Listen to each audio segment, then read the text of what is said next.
Tantor Audio, a division of Recorded Books, presents Why Learn History When It's Already on Your Phone? By Sam Wineburg.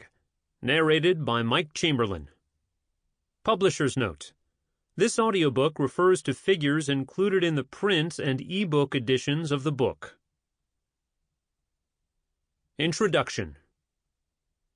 In October 2010, the Washington Post broke a story about a fourth-grade textbook called Our Virginia, Past and Present.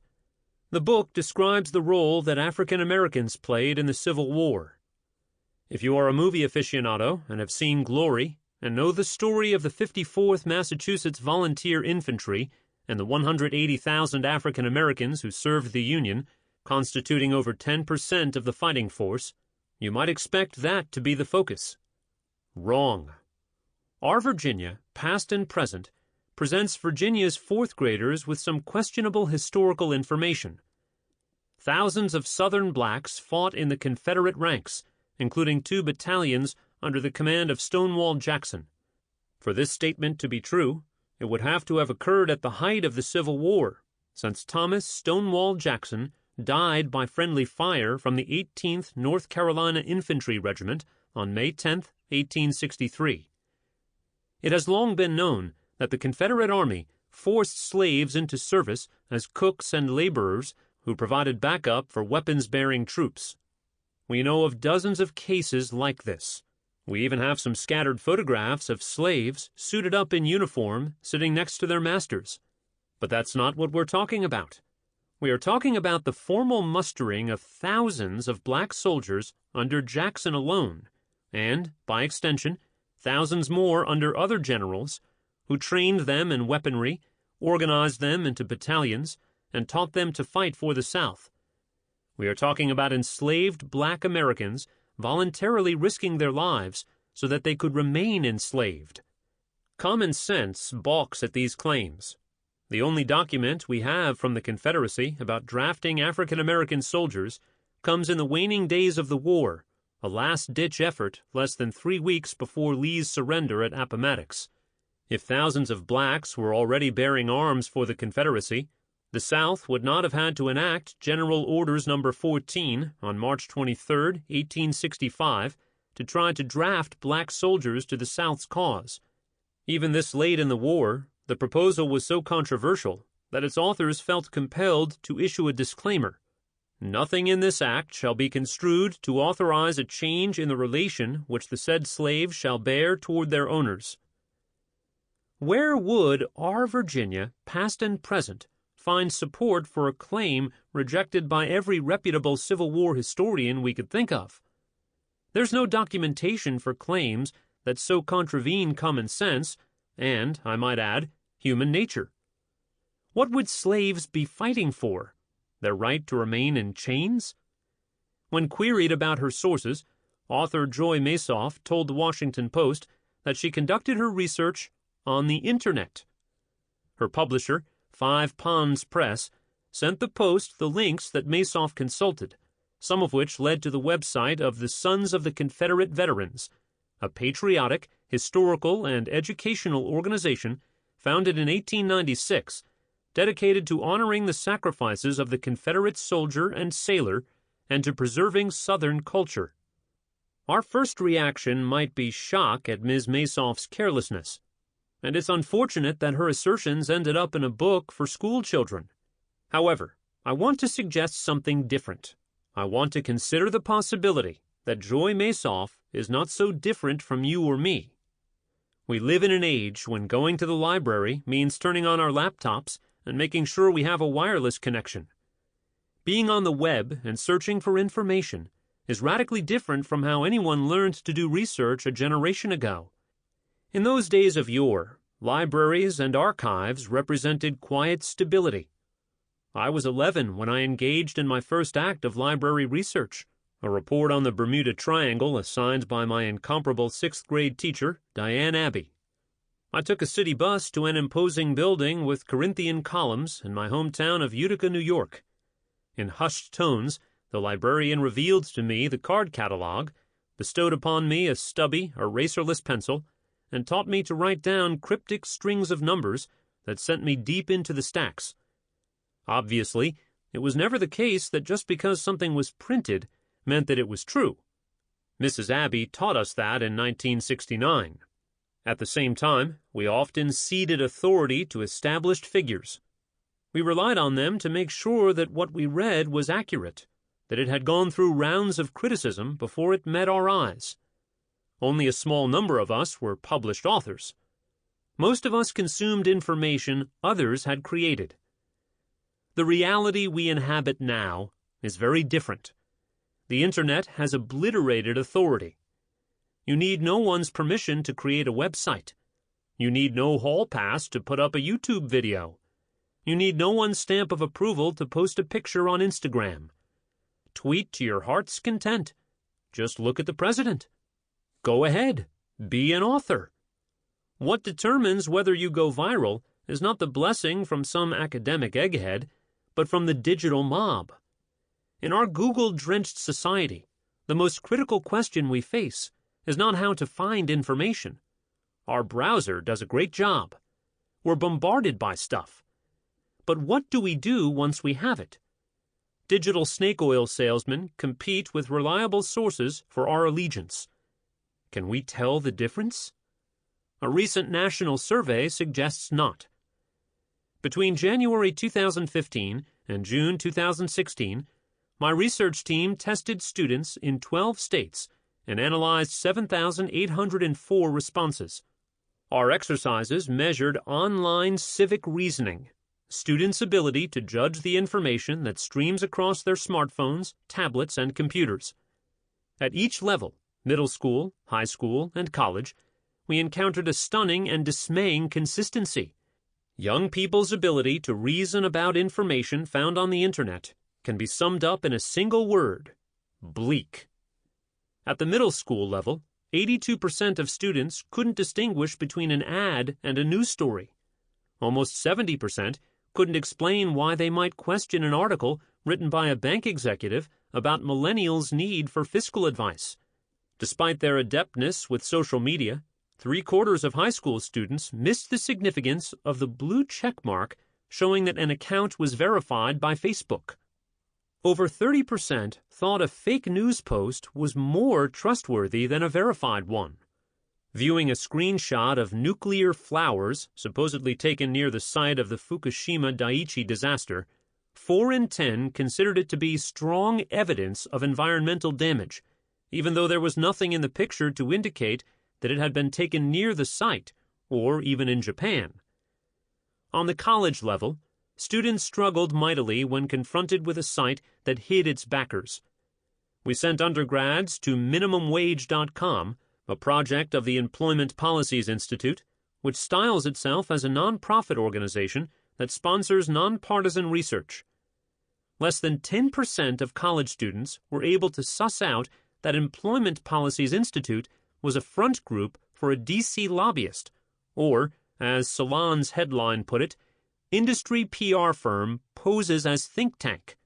Searching Employment Policies Institute with the word funding turns up the Salon article along with a string of other exposés. Most students never moved beyond the site itself. It's not just the students who are in trouble. We all are. If you think I'm an alarmist, consider what happened in Rialto, California, a community outside of San Bernardino. Middle school teachers created an exam inspired by the new Common Core state standards, an educational reform effort adopted by 42 states and the District of Columbia. Teachers surfed the web and culled a set of documents they believed made credible arguments, each representing a different position on a historical controversy. The issue under debate was the Holocaust. Students were given a set of documents and told to write an essay arguing whether the Holocaust was real or whether it was a propaganda tool conducted by world Jewry for political and monetary gain. One of the credible documents handed to students came from BibleBelievers.com.au, an anti-Semitic Australian website. According to Is the Holocaust a Hoax?, the Diary of Anne Frank was a fake. Pictures of piled-up corpses were actually murdered Germans, not Jews, and there are compelling reasons why the so-called Holocaust never happened. Many students found this document the most convincing. There was no evidence or proof that there were gas chambers, wrote a student who also needed work on spelling. With the evidence that was given to me, it was clearly obvious, and I wouldn't know why anyone would think otherwise, wrote another. A third asserted, I believe the event was a fake, according to source 2. The event was exaggerated. I felt that was strong enough evidence to persuade me the event was a hoax. This last essay earned 23 out of 30 points.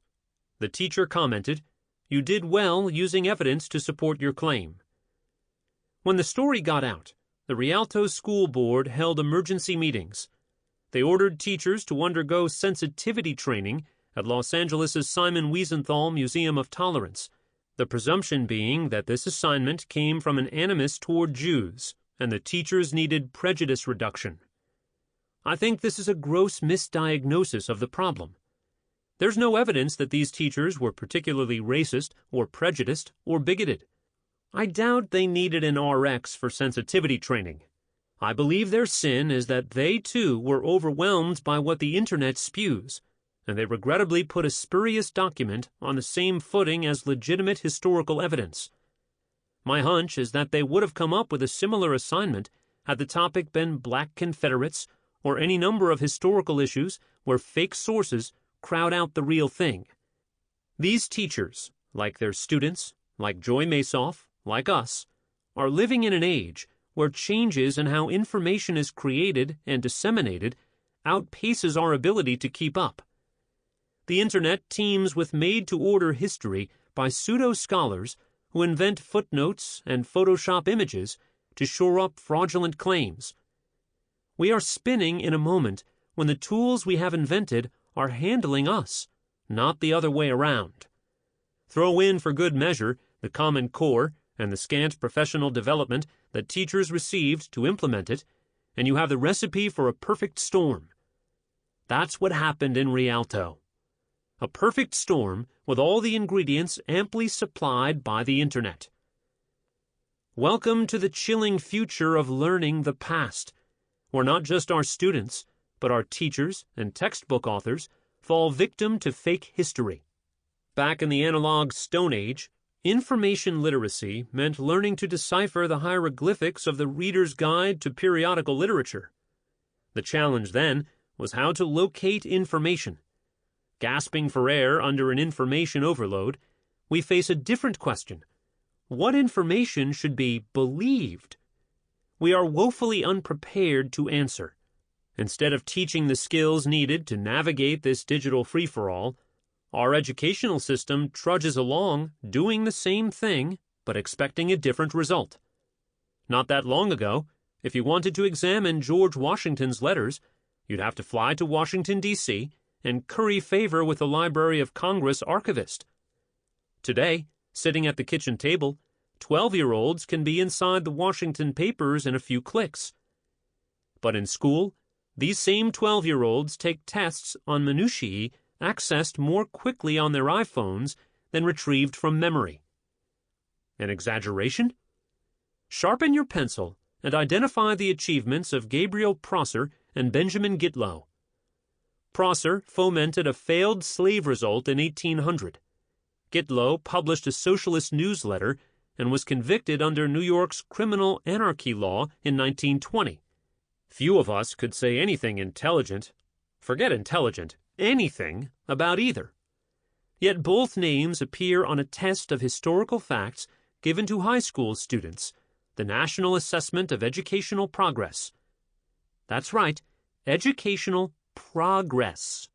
Our read the chapter and answer the questions in the back pedagogy has a familiar coziness, but it exacts a heavy price. Teaching students to separate fact from fiction by reading textbook narratives purged of ambiguity is akin to preparing a swimmer who's never ventured outside a wading pool to navigate the torrents of a raging sea. Facing waves of claim and counterclaim, that is, the world outside of school, current practice prepares today's students to drown, and they do so in droves. A week after the story broke about Rialto, I gave a talk at a large state university. My presentation was in one of those old-style amphitheater lecture halls, where the professor stands in the orchestra pit and looks up at rows of students.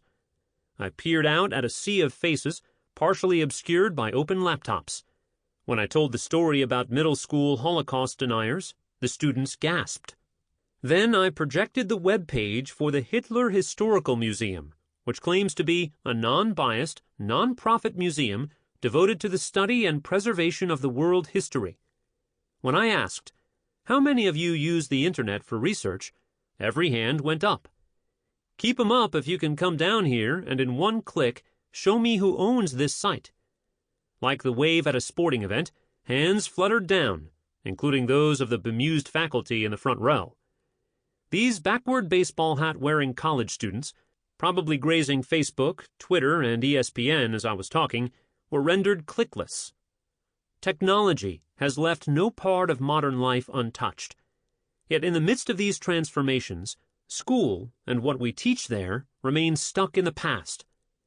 My book sheds light on how we got ourselves into this mess and what we might do to get out of it. The following essays are organized in 4 sections. The 3 chapters in Part 1 describe our current plight. Chapter 1 describes the game we play on the young, where the testing industry rigs the system to make students look dumb before they've even had a chance to sharpen their pencils. Chapter 2 tells the story of the hapless efforts by the federal government to usher history teaching into the 21st century by spending $1 billion between 2001 and 2012 while leaving nary a trace on the landscape of history teaching. Chapter 3 describes attempts to balance jingoistic accounts of American history by assigning Howard Zinn's A People's History of the United States, a work, I argue, that confuses sounding critical with thinking critically. The 2 chapters in Part 2 make the case that historical thinking is a unique orientation to the world, one that is desperately needed in an age of digital manipulation. I draw on the voices of participants from my research studies, high school students and teachers, scientists, members of the clergy, and working historians, to demolish the myth that the most important attribute of historical study is a supple memory. History, I argue, provides an antidote to impulse by cultivating modes of thought that counteract haste and avert premature judgment. Part 3's 2 essays take an autobiographical turn. The first tells the story of how I went from writing up carefully designed studies of historical thinking, read almost exclusively by other professors, to becoming an internet entrepreneur, producing free, open-source materials that have been downloaded over 5 million times. The second chapter, composed in the wake of the 2016 presidential election, describes the challenges we face when the world comes to us via our laptops and smartphones. It tells the backstory of research with historians, college students, and professional fact-checkers who were observed as they sat before a computer screen assessing the validity of digital information. I argue that the old ways of reading won't do. We'll need new ones to cope with the mountains of information that threaten to bury us each day. Part 4 contains a single essay, but one that offers a ray of hope that education can change. It draws on a national survey with 4,000 kids and adults who were asked to nominate the most famous Americans in history, not including presidents and first ladies. Contrary to pundits who insist that the curriculum remains dominated by dead white males, the 3 most cited figures were all African American: Martin Luther King, Rosa Parks, and Harriet Tubman. The heroes who today draw Americans together look somewhat different from those of former eras.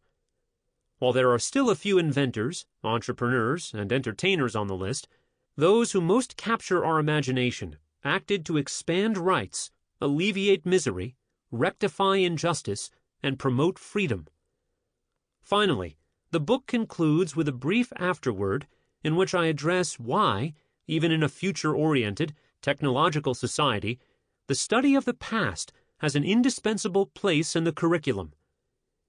In an age when no one regulates the information we consume, the task of separating truth from falsehood can no longer be for extra credit.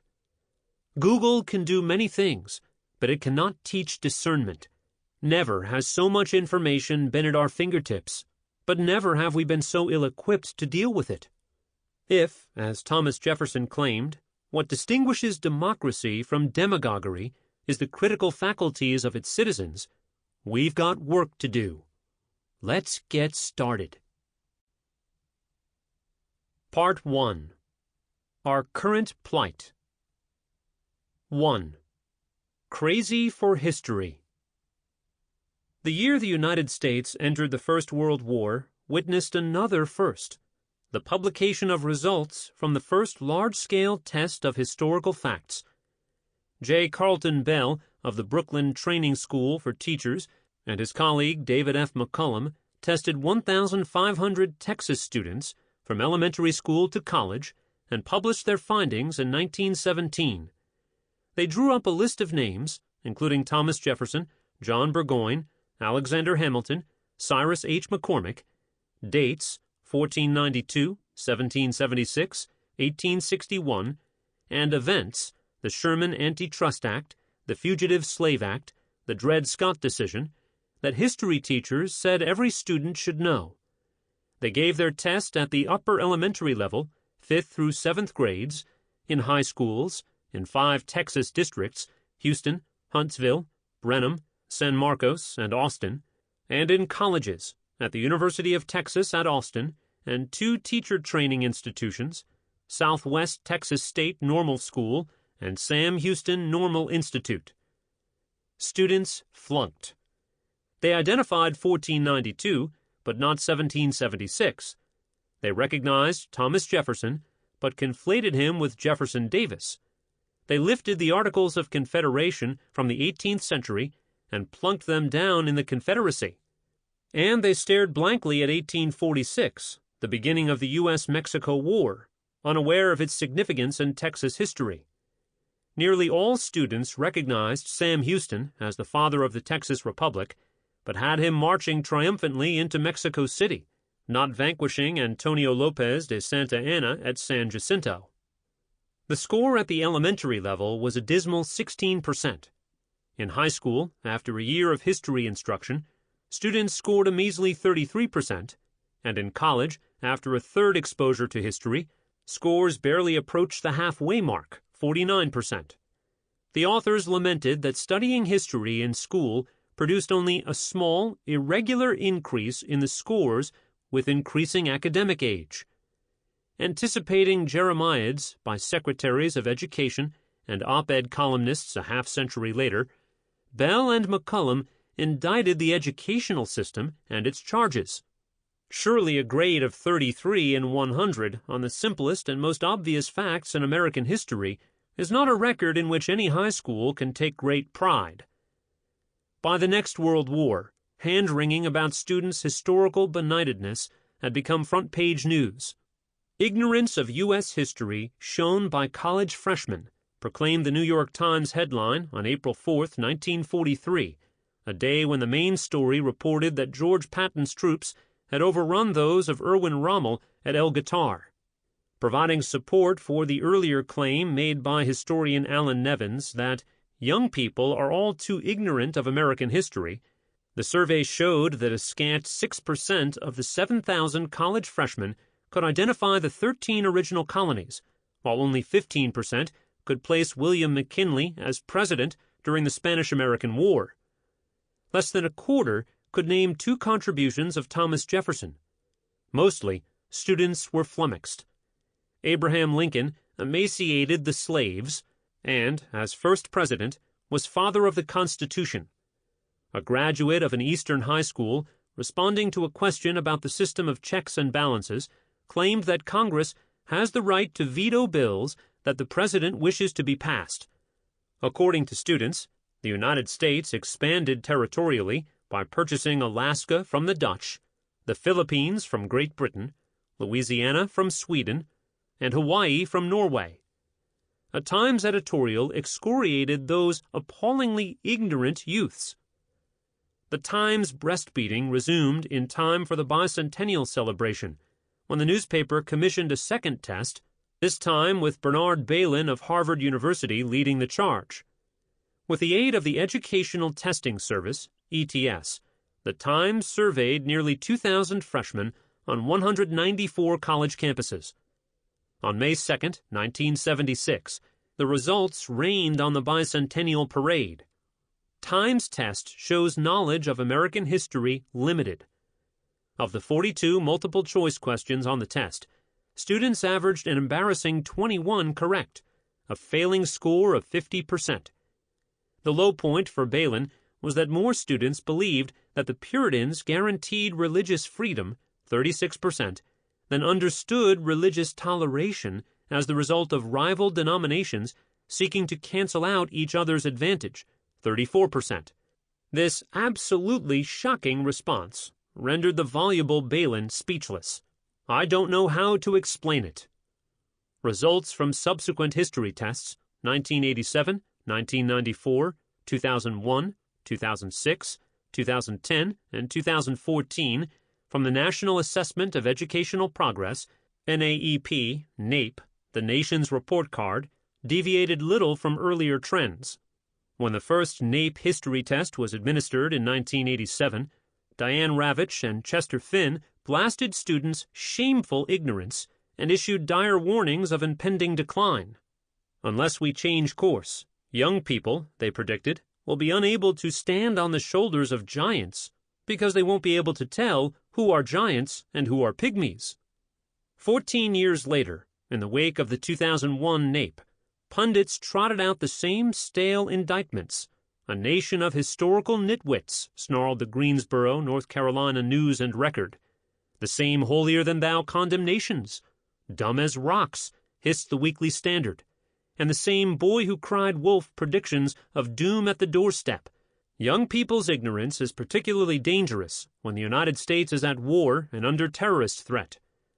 Ironically, the 2001 test followed a decade of the standards movement and a relentless push to raise the bar. Yet, inexplicably, results were identical to those from earlier tests. 6 in 10 seniors lack even a basic knowledge of American history, wrote the Washington Post, results that NAEP officials castigated as awful, unacceptable, and abysmal. The questions that stumped so many students, groused then Secretary of Education Rod Page, involve the most fundamental concepts of our democracy, our growth as a nation, and our role in the world. As for the efficacy of standards in the states that adopted them, the test yielded no differences between students whose teachers reported adhering to standards and those who did not. Remarked a befuddled Page, "I don't have any explanation for that at all." Doom and gloom display astonishing resilience. After the 2014 national assessment, headline writers fished into the recycling bin to pull out old standbys like U.S. students stagnate in social studies and most 8th graders score low on U.S. history, civics. More than half of 8th grade students couldn't identify the precedent set by Marbury versus Madison, something that the chairman of the National Assessment Governing Board condemned as unacceptable. The president of the National Council for the Social Studies raised the volume, linking test results to America's eroding stature on the world stage. How do we, as a nation, maintain our status in the world if future generations of Americans do not understand our nation's history? However, the prize for the zaniest link between 13-year-olds' test scores and the ailments of American society goes to Les Francis, the former executive director of the Democratic National Committee. In an article entitled "Civic Ignorance Begets Civic Unrest," Francis used invisible ink to connect the dots between scores on the 2014 NAEP and the race riots that convulsed Baltimore following the death of Freddie Gray, a black man who died from injuries sustained in the back of a police van. Francis diagnosed the problem not as one of police brutality and the simmering racism that infects law enforcement. Rather, he called for a serious discussion about the possible linkages between ignorance of social studies, history, geography, government, civics, economics, and urban alienation, adding, forebodingly, before it is too late. To many commentators, what's at stake goes... Sample complete. Ready to continue?